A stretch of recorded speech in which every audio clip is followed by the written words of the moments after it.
Yo tout le monde, frapper enroulé, frapper enveloppé en pleine lucarne, on va apprendre ça tout de suite. Mais avant de commencer, deux petites choses. La première, c'est que frapper enroulé possède certaines étapes identiques à la frappe flottante. Tant mieux, j'ai envie de dire, comme ça on se fera une petite piqûre de rappel de la vidéo qu'on a fait il y a quelques temps. Deuxième chose, tout ce que je vais vous dire maintenant sera uniquement calqué sur mes sensations personnelles au moment de la frappe. Donc surtout, n'hésitez pas à changer 2-3 détails en fonction des vôtres pour être le plus à l'aise possible. Bon allez, c'est parti, on va apprendre à tirer comme David Beckham. Ne cherchez pas à comprendre, si vous n'êtes pas concentré à 100%, votre tir sera raté.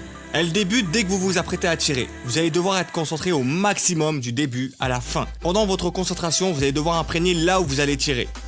Une fois cela fait, vous quittez la cible des yeux et vous vous remémorez toutes les étapes dans les moindres détails que nous allons voir, en même temps que vous identifiez la zone du ballon dans laquelle vous allez frapper. Et le meilleur moyen pour les remémorer, c'est de vous imaginer le geste que vous allez faire. Et tout cela en fonction de la localisation de la cible et de l'écart qui vous sépare d'elle.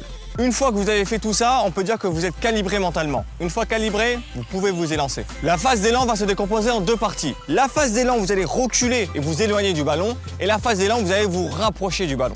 Pour la première, je prends personnellement 2-3 pas d'élan, mais vraiment sur le côté du ballon. Plus je veux croiser ma frappe et plus je me mets face au ballon. La seconde, qui est sûrement la plus importante, doit être accélérée sur l'avant du pied. C'est durant cette phase que vous allez emmagasiner toute la vitesse que vous allez transmettre à votre ballon lors de la frappe. Le secret pour avoir une frappe puissante et précise, ce n'est pas la force que vous allez réussir à mettre dedans, mais la vitesse que vous allez réussir à transmettre au ballon. Voici comment mettre un maximum de puissance dans le ballon.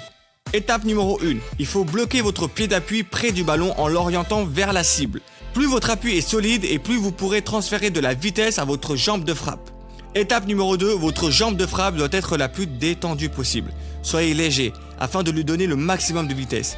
Plus votre vitesse durant la course d'élan sera optimale et plus votre jambe de frappe sera rapide. La condition nécessaire pour pouvoir réussir ces différentes étapes, c'est d'être le plus équilibré possible.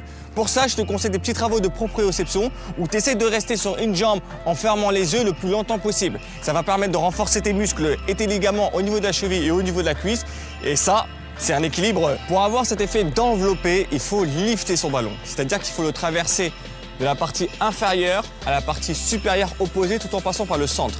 Plus tu feras tourner la balle rapidement sur elle-même et plus ta frappe aura un effet enveloppé. Il faut toucher la balle avec le métatarse interne.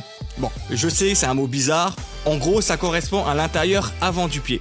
Mais en vrai, il ne faut pas seulement lifter son ballon. Ce que je fais, c'est que je fais un mix entre une frappe normale et une frappe enveloppée. Lifter son ballon permet de le faire tourner sur lui-même et de lui donner l'effet enroulé à la frappe. Au moment de l'impact avec la balle, surtout fléchissez votre corps vers l'avant si vous ne voulez pas que le ballon parte dans les nuages.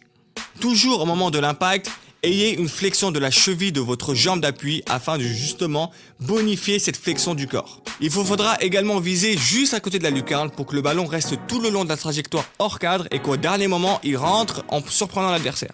Pour un droitier, si vous tirez à droite, ça veut dire que la balle va contourner le gardien en restant hors cadre puis en rentrant au dernier moment. Si vous tirez à gauche, la balle va partir vers le gardien puis il va le fuir au dernier moment là aussi pour rentrer en pleine lucarne.